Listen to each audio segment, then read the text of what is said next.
Hello, ഇന്ന് നമ്മൾ നോക്കാൻ പോകുന്നത് ഹൃദയപൂർവ്വം എന്ന ചിത്രത്തിൻ്റെ ഒഫീഷ്യൽ OTT സാറ്റലൈറ്റ് ഒപ്പം ചിത്രത്തിൻ്റെ ഒഫീഷ്യൽ റിലീസ് തീയതിയാണ്.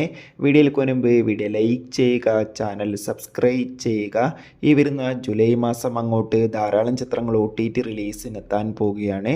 നമ്മുടെ ചാനൽ ഭാഗം പരിശോധിച്ചാൽ ആ വീഡിയോയ്ക്ക് നിങ്ങൾക്ക് കാണാൻ വേണ്ടി സാധിക്കുന്നതായിരിക്കും. മോഹൻലാൽ, മാളവിക മോഹൻ എന്നൊക്കെ പ്രധാന കഥാപാത്രങ്ങളായി വരാൻ പോകുന്ന ചിത്രമാണ് ഹൃദയപൂർവ്വം. എല്ലാ സിനിമാ പ്രേമികളും ഒരേപോലെ ചിത്രത്തിൻ്റെ ഓരോ അപ്ഡേഷനും അറിയാൻ വേണ്ടി കാത്തിരിക്കുകയായിരുന്നു. ഫൈനലി ചിത്രത്തിൻ്റെ ഒഫീഷ്യൽ ടീസർ ഇന്ന് റിലീസ് ചെയ്തിട്ടുണ്ടായിരുന്നു. അതിഗംഭീരമായ പോസിറ്റീവ് റെസ്പോൺസ് തന്നെയായിരുന്നു ചിത്രത്തിൻ്റെ ടീസറിന് സ്വന്തമാക്കാൻ വേണ്ടി സാധിച്ചിട്ടുള്ളത്. ഒരു മികച്ച ഫാമിലി എൻ്റർടൈൻമെൻറ്റ് തന്നെയായിരിക്കും ഹൃദയപൂർവ്വം എന്ന ചിത്രം. നമുക്ക് ചിത്രത്തിൻ്റെ ടീസർ കണ്ടാൽ തന്നെ മനസ്സിലാക്കാം. അതോടുകൂടി ചിത്രം ഓഗസ്റ്റ് 28 തിയേറ്ററുകളിലെത്തുക. ഇപ്പോൾ ചിത്രത്തിൻ്റെ സാറ്റലൈറ്റ് അവകാശങ്ങൾ ഏഷ്യാനെറ്റും OTT അവകാശങ്ങൾ ജിയോ ഹോട്ട്സ്റ്റാറും സ്വന്തമാക്കി.